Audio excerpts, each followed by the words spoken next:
जय हिंद। देखिए, घने बादलों के बीच जहाज खुद को कैसे बचाता है। बहुत ज्यादा घने बादलों से अगर जहाज जाएगा तो उसमें टर्बुलेंस यानी कंपन झटका पैदा होगा, जिससे कि उसका स्ट्रक्चर फेल्योर भी हो सकता है और यात्रियों को बहुत ज्यादा डिस्टरबेंस भी हो सकता है। इसे बचने के लिए इसके आगे वाले हिस्से में रडार लगा होता है। वेदर रडार कहते हैं इसे। ये जो अंदर वाला हिस्सा देख रहे हैं ये है आपका वेदर रडार। वेदर रडार जो होता है ये कई डायरेक्शन में घूम सकता है। पायलट इसे कंट्रोल कर सकता है, आगे पीछे ऊपर नीचे घुमा सकता है।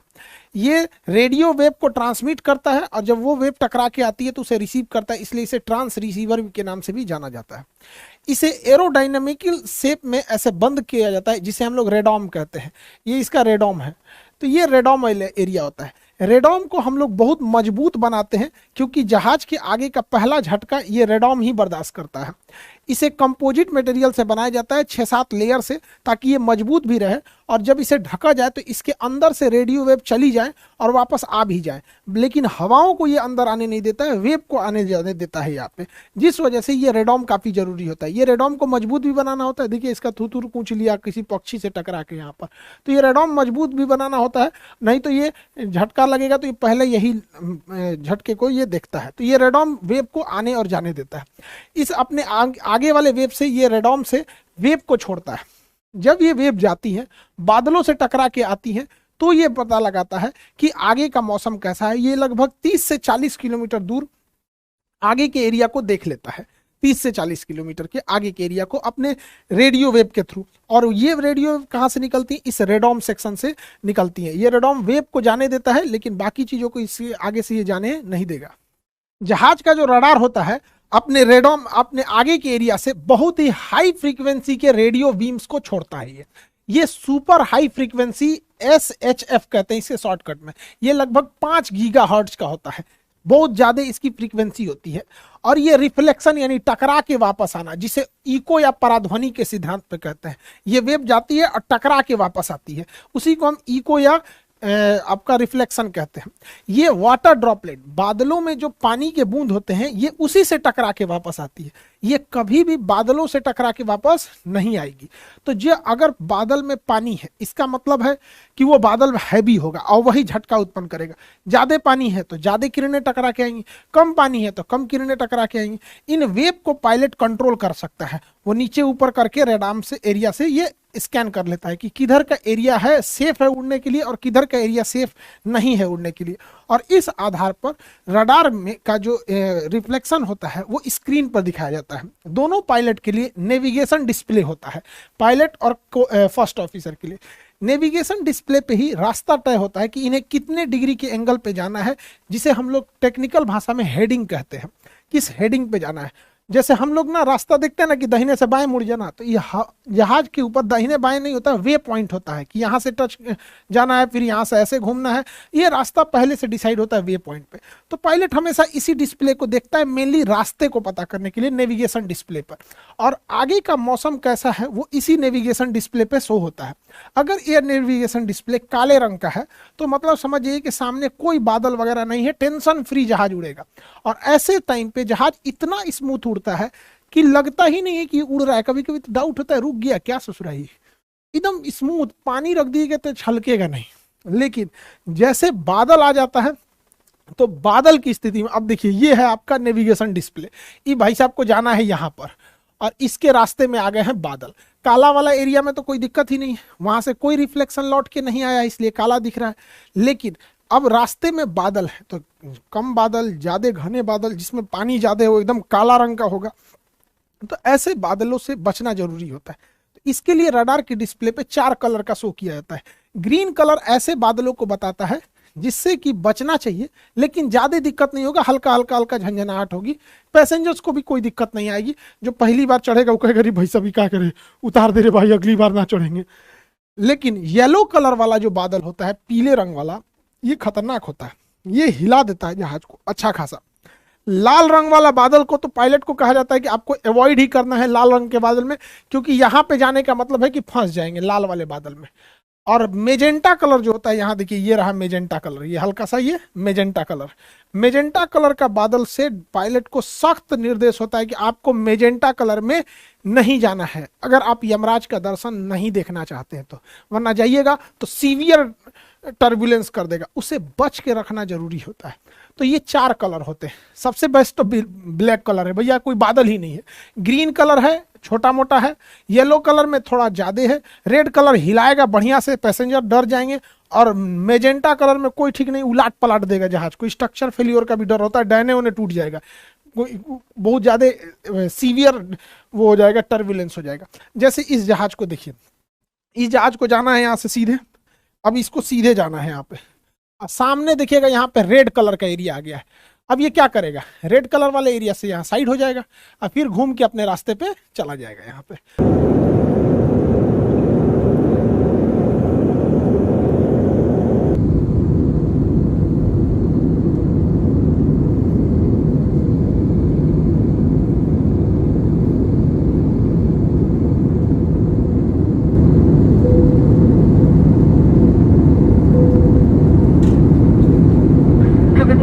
मौसम खराब होने के कारण कप्तान ने सीट साइंस ऑन रखे हैं। आप सभी से निवेदन अपने स्थान पर ही बैठे रहें। सुरक्षा के लिए कुर्सी की पेटी बांधे रखिए। धन्यवाद। तो देखता है कहां से इसे ज्यादा बचाया जा सकता है। हालांकि ये तो सामने का एरिया दिख रहा है। अगर आप इसे देखेंगे, जैसे इसे सपोज कीजिए इसको यहां से यहां जाना है, तो सामने में तो बाप रे बाप मेजेंटा कलर है, जाने ले लेगा यहाँ पे। अब पायलट बकलोल थोड़ी है जो इधर से घुस के जाएगा, वो कहेगा भैया इधर मेजेंटा, हम इधर से निकल जाते हैं, इससे हम चले जाते हैं यहाँ पे। तो ऐसे घुमा के वो चला जाता है। हालांकि पायलट को 3 डायमेंशनल भी दिखता है। जैसे ये बादल है ना, तो ये ऊंचाई से भी दिखेगा। देखिए पायलट का ये जहाज है, मेजेंटा कलर ज्यादा ऊपर नहीं है, नीचे भर ही है। तो यहाँ पे पायलट 2 डिसीजन ले सकता है, या तो यहाँ से घुमा के चला जाएगा, या तो वो इसका क्रॉस सेक्शन एरिया देखेगा कि जहाज इसका यहाँ पर है और मेजेंटा कलर वाला बादल ऊंचाई पे है कि नीचाई पे है। अगर यहाँ देख रहे हैं तो आपको दिख रहा है कि मेजेंटा कलर और येलो ग्रीन रेड ये नीचे है, तो यहाँ से पायलट क्या करेगा ना, सीधे ले आके जहाज उतार कर ऐसे लेके चला जाएगा यहाँ पे। तो कोई जरूरी नहीं है कि बार बार मुड़ाना ही पड़े। ऐसा भी हो जाता है कि इसके सीधे लेके जाता है, हाइट बढ़ा लेता है।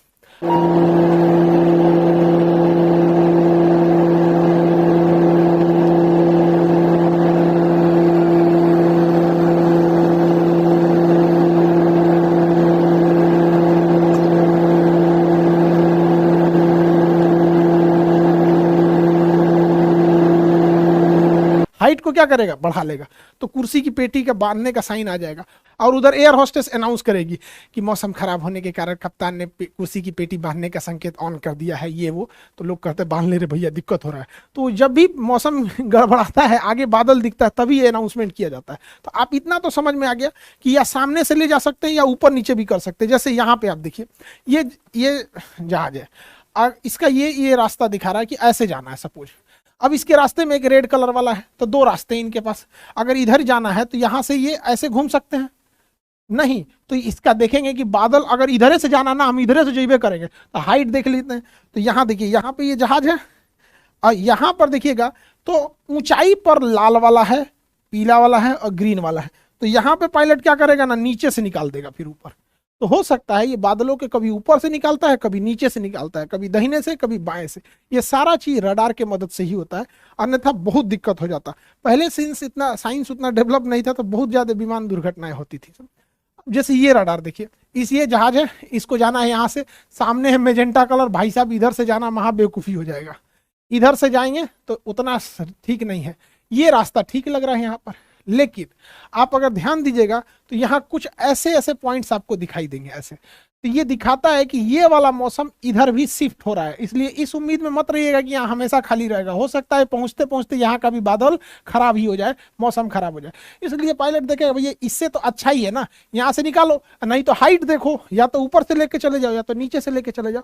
तो इससे पायलट बचा के जहाज को ले जाता है ताकि सीवियर टर्बुलेंस ना हो। कभी कभी जहाजों में इतना भयानक टर्बुलेंस होता है। एक बार हम लोग खाना खा रहे थे, ऐसा तेज मारा खाना गिर गया यहाँ पर। और जो लोग तो पहली बार चढ़ते हैं उनको हैवी सीवियर टर्बुलेंस हो गया, इस टाइप का खाना छिटा जाता है, पूरा गिर जाते हैं लोग। एयर होस्टेस का देखिए बेचारे का, इसको एयर होस्टेस लोग हर परिस्थिति में बेचारी मुस्कुराते रहती हैं सब।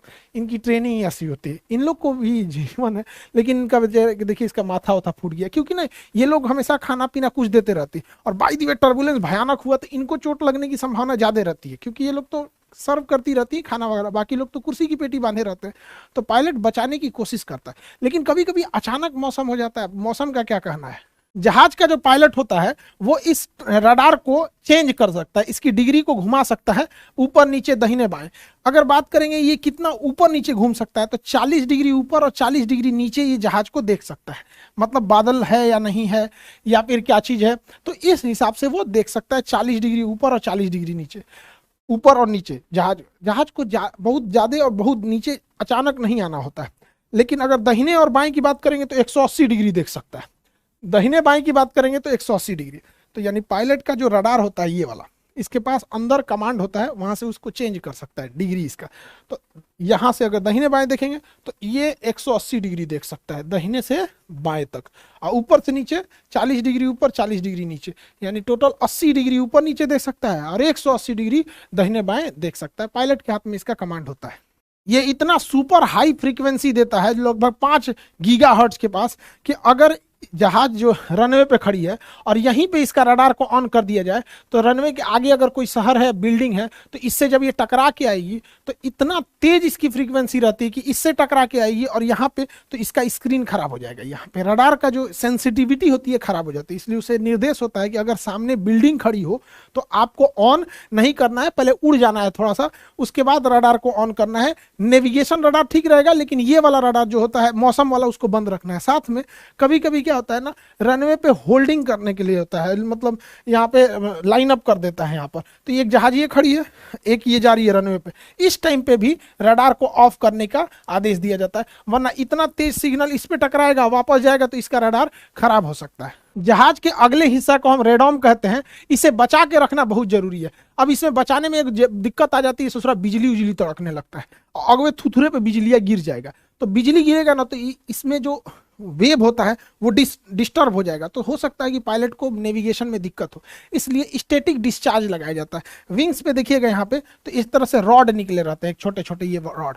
बिजली जो होता है वो करंट होता है, इलेक्ट्रॉन। तो जब कहीं भी आप घर्षण करते हैं, फ्रिक्शन करते हैं, तो उसमें बहुत सारे इलेक्ट्रॉन जमा हो जाते हैं। उसी तरह जहाज इतनी तेजी से उड़ता है कि उसमें बहुत सारे इलेक्ट्रॉन जमा हो जाते हैं, और इलेक्ट्रिसिटी हमेशा कॉर्नर के एरिया में भागती है, तो इसलिए इसके कॉर्नर के एरिया में हाई मेटल के एरिया को ये लगा देते हैं, ताकि यहाँ पे इलेक्ट्रॉन आए और ये इलेक्ट्रॉन बाहर गिर जाए, ये इलेक्ट्रॉन उड़ते जहाज से बाहर गिर जाए। तो इसलिए इसे स्टैटिक डिस्चार्ज कहते हैं। स्टैटिक डिस्चार्ज बहुत जरूरी है। कभी कभी पायलट के अगवे ऐसे बिजली तड़कने लगता है, बेचारा दिक्कत हो जाता है स्टैटिक डिस्चार्ज से बचाने के लिए।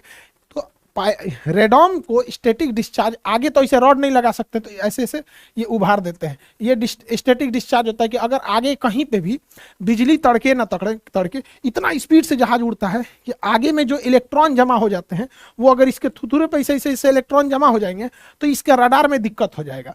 तो रडार में दिक्कत हो जाएगा तो रडार में क्लियर नहीं समझ में आएगा, इसलिए ये जो ऐसे उभरा वाला हिस्सा है ये इस इलेक्ट्रॉन को पीछे की ओर भेज देता है, और जैसे पीछे बॉडी पे जाता है तो स्टैटिक डिस्चार्ज इसको हवा में गिरा देता है। हवाई जहाज जब भी एयरपोर्ट पे उतरती है तो इतनी हाई स्पीड से उतरी रहती है कि उसके बॉडी पर इलेक्ट्रॉन्स भरे रहते हैं।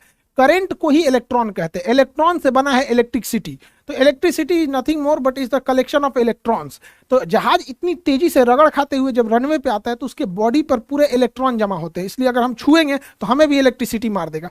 तो जरूरी है उस इलेक्ट्रॉन को हम जमीन में भेज दें, क्योंकि जमीन किसी भी इलेक्ट्रॉन को खींच लेती है। इसलिए जहां जहाज खड़ा होता है वहां पे एक ठो पट्टी होती है, ग्राउंड पॉइंट बोला जाता है, स्टैटिक ग्राउंड पॉइंट। इसमें एक रॉड गया होता है अंदर यहाँ पे, तो जब भी जहाज आएगी तो उसमें एक ठो मेटल रहेगा और उससे वायर से इसको जोड़ दिया जाता है। इसके ऊपर कवर लगाया रहता है ताकि इस तारवा को पकड़ने में कोई को करंट ना मारे, तो पहले इसमें ले जाता है, फंसाता है और फिर इससे ले जाके जोड़ देता है।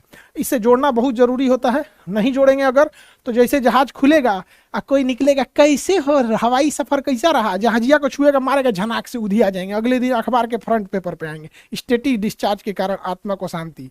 पायलट के जो जहाज में वेदर रडार होता है उसका रेंज तो ज्यादा नहीं होता है, 30 से 40 किलोमीटर होता है। और कभी कभी ऐसा होता है ना कि पायलट को आगे का दिखता है कि थोड़ा सा बादल है, तो पायलट को लगता है इस बादल से तो पार ही कर जाएंगे, उसके आगे भयानक बादल रहता है, तो उसके लिए चाहिए बड़े साइज का वेदर रडार। और बड़े साइज का वेदर रडार जो डॉपलर रडार होता है ये जहाज में फिट नहीं हो सकता है, इसलिए इसे क्या किया जाता है, ग्राउंड पर एयरपोर्ट के आसपास में फिट कर दिया जाता है। तो ये बहुत बड़े एरिया को ये कवर कर लेता है। तो एटीसी भी बता देता है कि बउआ इस रास्ते रास्ते से मत आओ, तुमको तनी सा दिखा रहा है कि 30 किलोमीटर गड़बड़ है, हमको दिखा रहा है कि पूरा 100 किलोमीटर गड़बड़ है, उलट जाओगे बबुआ, चल जाओ, लौट जाओ। इसलिए तो ये बड़े साइज का वेदर रडार होता है यहाँ पे। अब ये देखिए भारत के नक्शे पे चारों ओर से ये वेदर डॉपलर रडार लगाया गया है।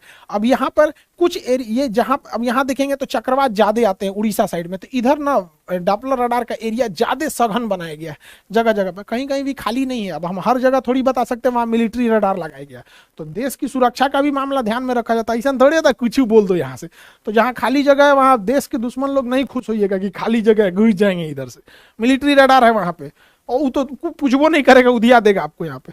तो ये रडार का बहुत जरूरी होता है यहाँ पे। रडार से भी एक और भी चीज जरूरी होता है, जैसे देखिए पहाड़ी एरिया में, जैसे नेपाल में प्लेन दुर्घटना हुआ, वहां पर रडार में एक और समस्या क्या आती है, बादलों के पीछे पहाड़ छुपे होते हैं, जैसे ये बादल है इसके पीछे पहाड़ है, तो इसको तो रडार से दिखेगा कि अरे भैया बादल है, चलो ना कोई दिक्कत नहीं। और कहीं जो ये जहाजिया लेके सीधे घुसा तो बादल के बाद सीधे बेचारा पहाड़ में टकरा जाएगा। तो इसके लिए इसमें ट्रैफिक कोलिजन को बचाने के लिए टकास सिस्टम को लगाया जाता है। टकास सिस्टम दो जहाजों को आपस में टकराने से रोकता है। कोई जहाज के बगल से अगर कोई दूसरी जहाज आने वाली है या गुजरने वाली है तो उसको बता देता है, वो कितने हाइट पर से गुजरेगी, कितने नीचे से गुजरेगी, आगे कोई पहाड़ वगैरह तो नहीं है, ये बताने के लिए एक अलग टाइप का रडार होता है जिसे टकास कहते हैं। टकास के बारे में हम आपको नेक्स्ट क्लास में समझा देंगे। आई होप आप वेदर रडार, डॉपलर के सिग्नल, इस सब को समझ गए होंगे। मिलेंगे नेक्स्ट क्लास में। जय हिंद।